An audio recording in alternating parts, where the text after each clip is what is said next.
Hello friends, good morning. সকালে কেমন আছো? আশা করি ভালো আছো। আর আমি আছি মোটামুটি ভালো। তোমাদের সুস্থতা কামনা করে আমি সঞ্চিতা আমার নতুন একটা ভিডিও তোমাদের সকলকে অনেক অনেক স্বাগত জানাই। এখন গুড মর্নিং বললাম, এখন বাজছে 10:30।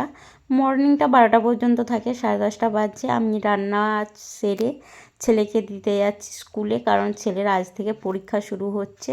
আজকে ছেলের পরীক্ষা আছে, খেলাধুলা আর গান। আর এই পরীক্ষা তো দিতেই হবে, সে যা পরীক্ষাই হোক না কেন। আর এদিকে দেখো আমি ব্যাগ ট্যাগ নিয়েছি, রেডি হয়ে একদম যাচ্ছি ছেলেকে স্কুলে দিয়ে। ওখান থেকে যাব হাটে সবজি টবজি কিনবো। আর টাইটেলে তো দেওয়াই আছে, বুঝতে পেরেছো। সমস্ত বাড়ির কাজ সেরে ভাইয়ের রিসেপশানে গেলাম। আমার ভাই বলতে আমার তো নিজের কোনো ভাই নেই, আমার পিসতুতো ভাইয়ের বিয়ে হচ্ছে, ছোটো পিসিমণির ছেলের বিয়ে হচ্ছে। আর তোমাদের সাথে অলরেডি অনেক ছবি, ভিডিও, শর্ট ভিডিও সমস্ত কিছুই শেয়ার করে দিয়েছি। ব্লগটা সবার লাস্টে শেয়ার করছি। আর গায়ে হলুদ বা তারপরের দিনে মানে বউ ভাতের দিনে কিন্তু কোনো ব্লগ বানাইনি, তার জন্য তোমাদের সাথে সেইভাবে কোনো কিছু শেয়ার করিনি। হ্যাঁ, বানাবো বললে হয়তো বানানো যেত, কিন্তু সত্যি কথা বলতে কি ব্লগের প্রতি বিশেষ কোনো ইন্টারেস্ট নেই, তার জন্য ব্লগ বানানো হয় না। আর এইদিকে দেখো আমি হাট করেও চলে এসেছি।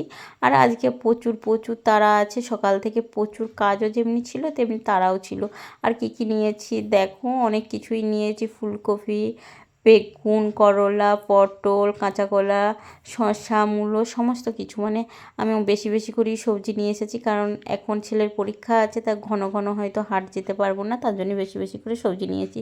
আর এদিকে তারপরে এসে প্রচুর জামা কাপড় ছিল, আর ছেলের জামাতে গাদাও ছিল, কারণ ছেলে নিতবর হয়েছিল সেহেতু ছেলের জামায় হলুদ লাগানো আর মানে প্রচুর জামা ছিল, সেগুলোই আগে ধুয়ে রাখলাম, কারণ একদিনে সমস্ত কিছুটা চাপ হয়ে যাবে, তারপরে আমারও জমা হবে।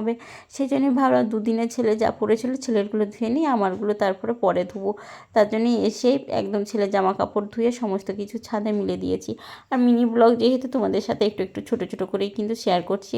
আর দুপুরবেলাতে দেখো বসে বসে নেল পালিশ পরছি, রাত্রেবেলা যে শাড়িটা পরবো তার ম্যাচিংয়ে ছেলেকে স্কুল থেকে নিয়ে এসে বসে বসে নেল পালিশ পরছিলাম। আর একদম রেডি হয়ে রাত্রেবেলায় তোমাদের সাথে ভিডিও শেয়ার করছি। রাত্রেবেলায় বলতে সন্ধ্যাবেলায়, এখন বাজছে 5:30 এরকম। দেখো আমি নিজেই শাড়ি পরেছি আর নিজেই মেকআপ করেছি। এরপর স্কুটি চালিয়ে তারপরে কিন্তু আমি এসেছি। বেশ সুন্দর করে চুলটা একটু বেঁধেছিলাম, মানে যতটা আমার পক্ষে সম্ভব আর কি, একার পক্ষে। কিন্তু স্কুটি চালিয়ে আসতে করতে কিন্তু চুলের পুরো 12টা বেজে গেছে। আর এখন এই ভিডিওটা বানিয়ে দিচ্ছে আমার বাবা। আমার বাবাকে প্রথম কিন্তু আমি ক্যামেরা ধরা শিখালাম, যে বাবা এরকম করে একটু ভিডিও বানিয়ে দাও তো। দিয়ে বাবা ফুচকা খেতে বারণ করছিল, কারণ আমার তো বেশি এটা সেটা খাওয়া চলবে না, তার জন্যই বাবা বারণ করছিল যে এটা সেটা খাস না, বেশি দেখে শুনে খা। আর এদিকে দেখো আমার শাশুড়ি মা, শ্বশুরমশাই, আমি, আমার ছেলে চারজনেই গেছিলাম। আর তোমাদের দাদাভাই একমাত্র কিন্তু বিয়ে ঘরটা অ্যাটেন্ড করতে পারলো না, কারণ সেটা আমার জন্যই।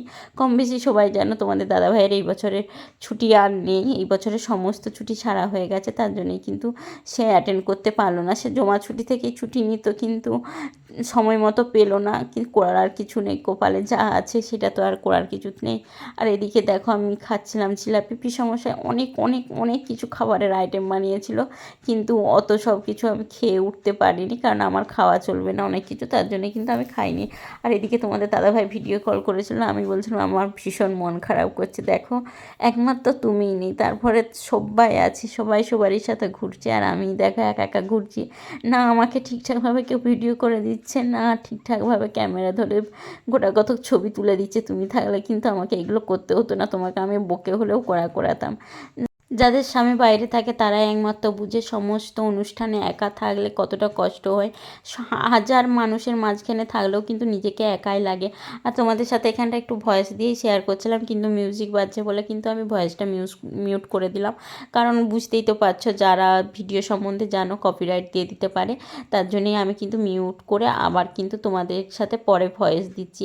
আর এখানে আমার দিদি, আমার মা একসাথে যাচ্ছি, মানে এসে খাওয়া দাওয়া করা হয়ে গেছে। এখনও বউ যেখানকে বসেছে সেখানটাকে যাওয়া হয়নি, সেখানটাকে একবার যাচ্ছি, যে দেখছি যে কেমন কীভাবে কোথায় কি সাজিয়েছে না সাজিয়েছে, কী ব্যাপার না ব্যাপার, সেখানকে একটু যাচ্ছিলাম। যে এই যে দেখো এখানে ফটোশ্যুট ভিডিও যা চলে আর কি বিয়েবাড়িতে, সেই সকলই সরছে।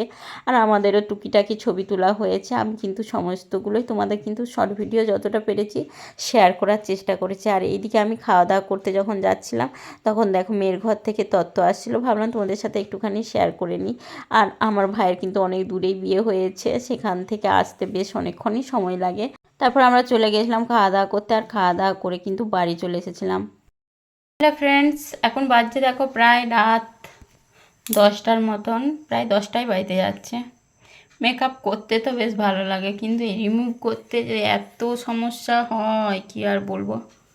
দেখে রিমুভ করতে শুরু করেছি, রিমুভ করব, ফ্রেশ হবো। বিয়ে ঘর তো বেশ আনন্দের সাথেই কাটলো।